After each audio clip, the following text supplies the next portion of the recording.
तो बच्चों, आज हम आपको पढ़ाने जा रहे हैं 8th क्लास का पाठ 11वां, जब सिनेमा ने बोलना सीखा। आज हम इसका फर्स्ट पार्ट पढ़ाने जा रहे हैं। बात कर लेते हैं बच्चों सरलार्थ की।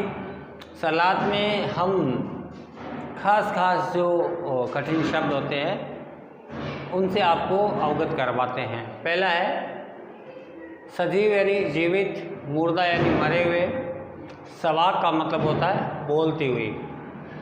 ऐतिहासिक, इतिहास से संबंधित जो भी बातचीत होती है वो ऐतिहासिक कहलाती है। बदलाव का मतलब परिवर्तन। दौर यानी होता है समय। मूक यानी गूंगा। स्टार का मतलब होता है जो प्रसिद्ध अभिनेता होता है उसको स्टार बोलते हैं। फैंटेसी का मतलब होता है मौज मस्ती से भरपूर जो। पटकथा का मतलब फिल्म की कहानी। इंटरव्यू का मतलब साक्षात्कार। संवाद का मतलब बातचीत। वाद्य का मतलब बाजे। पार्श्व गायक का मतलब होता है पर्दे के पीछे जो गाता रहता है उसको पार्श्व गायक बोलते हैं। संयोजन का मतलब होता है मेल। पारिश्रमिक का मतलब वेतन। चयन का मतलब होता है चुनाव। बच्चों, इस पाठ के लेखक है प्रदीप तिवारी। तो प्रदीप तिवारी ने जो सिनेमा के बारे में बताया है कि सिनेमा ने बोलना कब सीखा, मैं बताऊं बच्चों। सबसे पहले भारत में जो फिल्में बनती थी वो फिल्में क्या होती थी, आवाज़ नहीं आती थी, सिर्फ चित्र दिखते थे। मैं आपको बता दूं, भारत में सबसे पहली राजा हरिश्चंद्र फिल्म बनी थी। वो मूक फिल्म थी, उसमें आवाज़ नहीं आई थी। धीरे धीरे विकास हुआ, टेक्नोलॉजी आगे बढ़ी और बोलती फिल्म सबसे पहले जो बनी थी वो थी आलम आरा। आलम आरा नाम की फिल्म सबसे पहले बोलती फिल्म बनी थी। आज देखो फिल्म में कितने तरह के स्टंट वगैरह लेते हैं, किस टाइप के सीन्स उसमें लेते हैं, है ना। यानी आगे 10 साल आगे क्या होगा, आने वाली सदी में क्या होगा, वहाँ तक की आजकल फिल्में बनती हैं। फिल्मों का दौर आजकल बहुत हाई फाई हो गया। हाई फाई का मतलब होता है पहले 3 घंटे 3.5 घंटे की फिल्म बनती थी, वो अब सिमट करके 2-2.5 घंटे में सिमट जाती है। लेकिन जो 2-3 घंटे में जितना खर्चा आता था ना, उसकी बजाय आजकल उसका 10 गुना ज़्यादा खर्चा आने लग गया। सिनेमा हमारे समाज की तस्वीर है। आज हमारे समाज में क्या घट रहा है, किस टाइप का हो रहा है, उन सब चीज़ों को फिल्मों के ज़रिए, चित्रों के ज़रिए आज देश में क्या घट रहा है, विदेशों में क्या घट रहा है, किसने कितनी तरक्की की है और क्या क्या नयापन इसमें आ सकता है, ये सब फिल्मों ने हमें सिखाया है। कुछ बातें ऐसी होती है जो हम फिल्मों के माध्यम से सीखते हैं। लेकिन बच्चों, हमेशा एक बात ध्यान रखनी होगी आपको कि फिल्में समाज का दर्पण है, ये तो मानते हैं, लेकिन फिल्मों से हमें समाज को एक नई ऊंचाइयां देने का काम किया है। हमने क्या किया है, आज की जनरेशन ने क्या किया, फिल्मों से जो गलत बातें होती है वो ग्रहण ज़्यादा करते हैं लोग। हमें ये सोचना चाहिए कि जो भी आप फिल्म देखो, जो भी आप किसी प्रकार की कहानी पर आधारित ये फिल्म होती है, उस कहानी से हमें क्या शिक्षा मिलती है, इस फिल्म देखने से हमें क्या फ़ायदा हुआ। यदि सकारात्मक सोच के साथ हम किसी फिल्म को देखेंगे तो निश्चित रूप से हमारा समाज, हमारा देश और हमारी जनरेशन आगे बढ़ेगी। बच्चों, वे सभी सजीव है, सांस ले रहे हैं, 100% बोलते हैं। 78 मुर्दा इंसान जिंदा हो गए, उनको बोलते बातें करते देखो। देश की पहली सवाक फिल्म थी आलम आरा। इनके पोस्टरों में, विज्ञापनों की पंक्तियाँ सबसे पहले आगे लिखी थी। पहले क्या होता था, मैंने आपको बताया था ना, पहले फिल्में मूक फिल्में होती थी, हम देख सकते थे, सुन नहीं सकते थे, सिर्फ समझ सकते थे। उसके बाद में सबसे पहली फिल्म आई थी आलम आरा, जिसके पोस्टर पे ये लिखा हुआ था कि ये सजीव फिल्म है, सांस ले रहे हैं इसमें बोलने वाले, 100% लोग इसमें बोल रहे हैं। 78 मुर्दा इंसान जिंदा हो गए, यानी 78 जने जिसने काम किया इस फिल्म के अंदर वो सभी बोलते हुए दिखाई देते हैं, बातें करते हैं। देश की पहली बोलती फिल्म जिसको कह सकते हैं वो थी आलम आरा। यह 14 मार्च 1931 की पहली तारीख को भारतीय सिनेमाघरों में बड़े बदलाव के साथ दिखाई गई। इस दिन पहली बार भारत में सिनेमा ने बोलना सीखा। हालांकि ये दौर ऐसा था जब मूक फिल्में निरंतर लोकप्रिय हो रही थी। देखिए, कहते हैं ना, पत्थर भी लोकप्रिय हो जाता है। पत्थर बोलता नहीं है ना, लेकिन वो भी किसी का पसंदीदा हो सकता है। आपको मालूम है, छोटे छोटे पत्थरों को तराश करके नगीने, हीरे, जवाहरात, ये सब क्या बोलते थोड़ी है। सोने की कितनी चीज़ें हमारी महिलाएं पहनती है, तो क्या वो बोलता थोड़ी है। लेकिन जब सोना आदमी पहन लेता है तो देखने वाला बोलता है कि वाह, क्या सोना पहन रखा है, इतना सोना कहाँ से है कि नहीं। तो इसी दिन भारत ने बोलना सीखा। हालांकि ये एक ऐसा दौर था जब मूक सिनेमा लोकप्रिय स्तर पर था। जब आवाज़ नहीं आती थी फिल्मों में, तब भी जो मूक फिल्में थी वो भी सुपरहिट होती थी, क्योंकि उस समय लोगों में बहुत ज़्यादा समझ थी। लोग सकारात्मक दृष्टि से उस फिल्मों को देखते थे और समझते थे। पहली बोलती फिल्म जिस साल प्रदर्शित हुई थी, उस साल कई मूक फिल्में विभिन्न भाषाओं में बनी थी, मगर बोलती फिल्मों का नया दौर अब शुरू हो गया। आलम आरा के प्रथम प्रदर्शन के समय जो पोस्टर लगाए गए थे, उन पर छपा हुआ था कि इस फिल्म में जो पात्र काम कर रहे हैं वो मूक फिल्मों की तरह निर्जीव से और गूंगे नहीं थे। वे सभी सांस लेने वाले जीवित मनुष्य थे। वे संवाद बोलने वाले अभिनेता थे।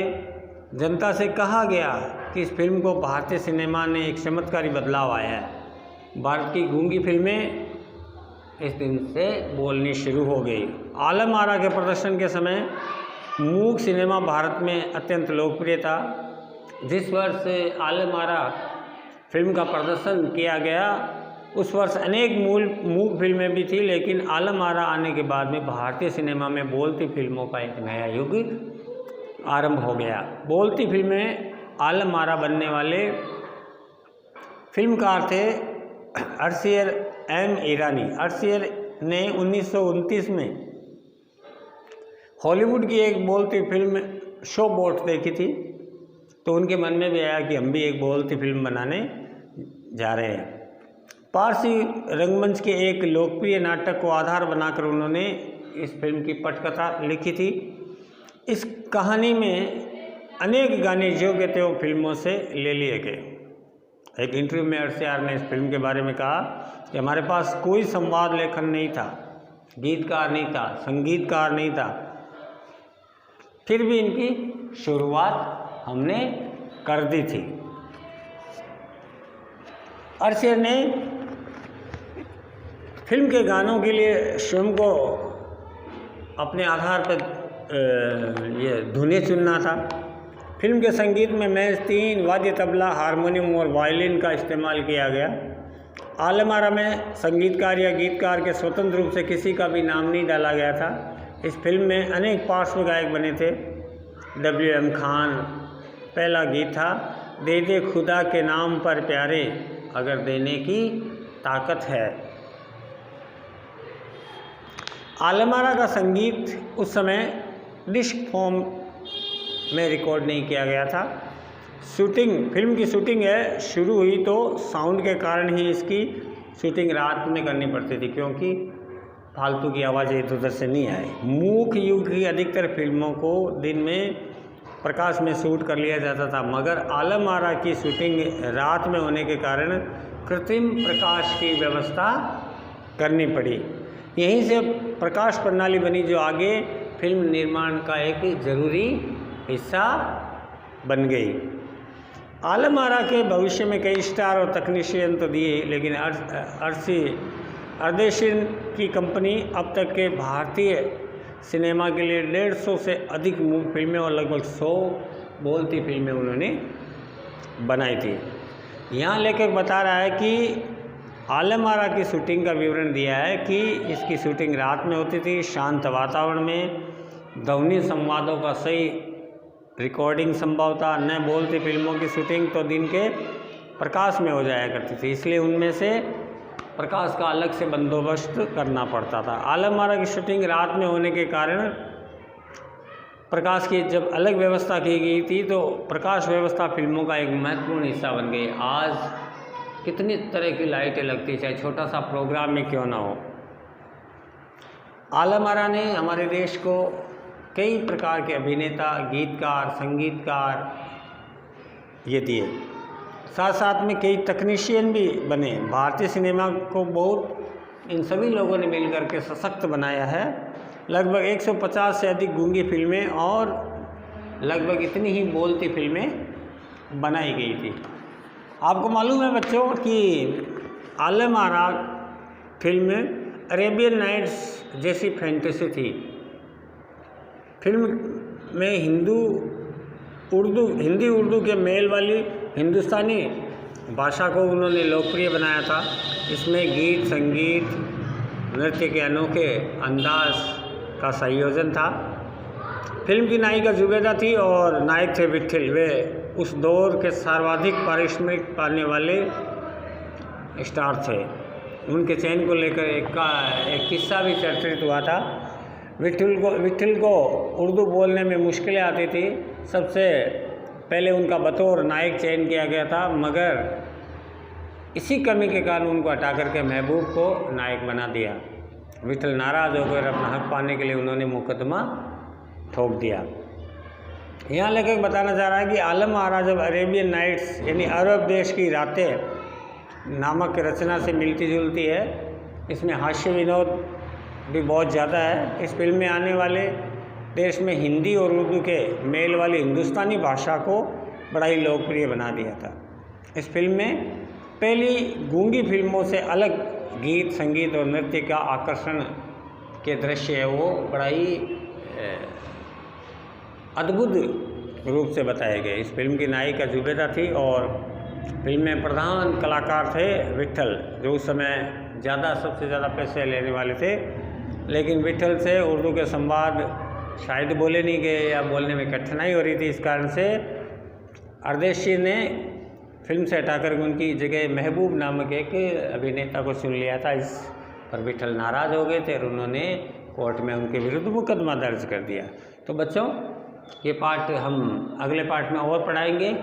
आज ये फर्स्ट पार्ट इतना ही, और इसके कुछ प्रश्न दे रहे हैं हम आपको, ये आपको अपनी कॉपी में करना है।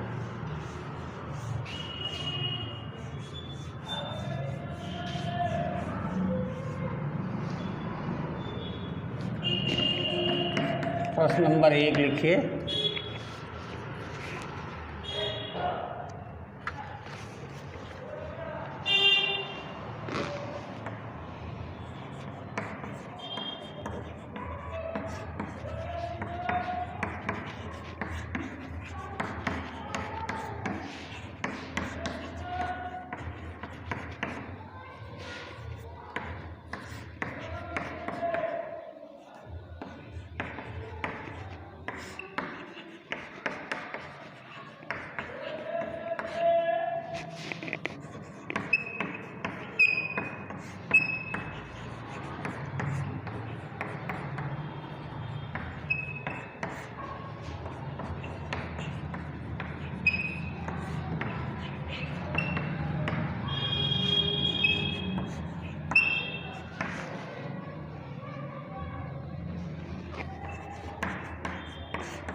ये 5 प्रश्न है बच्चों। मैं पांचों प्रश्नों के बारे में एक बार आपको बोल के बता देता हूँ, आप ध्यान से सुने और इसके उत्तर लिखने हैं आपको। पहला प्रश्न है, प्रसिद्ध आलम आरा फिल्म का पहला पोस्टर जो आया था उसमें क्या लाइनें लिखी गई थी, वो लाइनें आपको लिखनी है। दूसरा प्रश्न है, उस समय कैसा सिनेमा लोकप्रियता के शिखर पर था, कौन सी फिल्म उस टाइम बहुत ज़्यादा चलती थी। तीसरा है, गाने की धुनें किसने चुनी थी, कौन सी आलम आरा जो फिल्म आई थी ना उनकी गाने की धुनें किसने चुनी थी। चौथा प्रश्न है, आलम आरा फिल्म के पार्श्व गायक कौन थे। पांचवा प्रश्न है, मूक फिल्मों की शूटिंग कब होती थी। इन सभी प्रश्नों के जवाब आप अपनी कॉपी में लिखेंगे और इसी पार्ट के अगले पार्ट में हम आपसे फिर मिलेंगे। तब तक के लिए थैंक यू।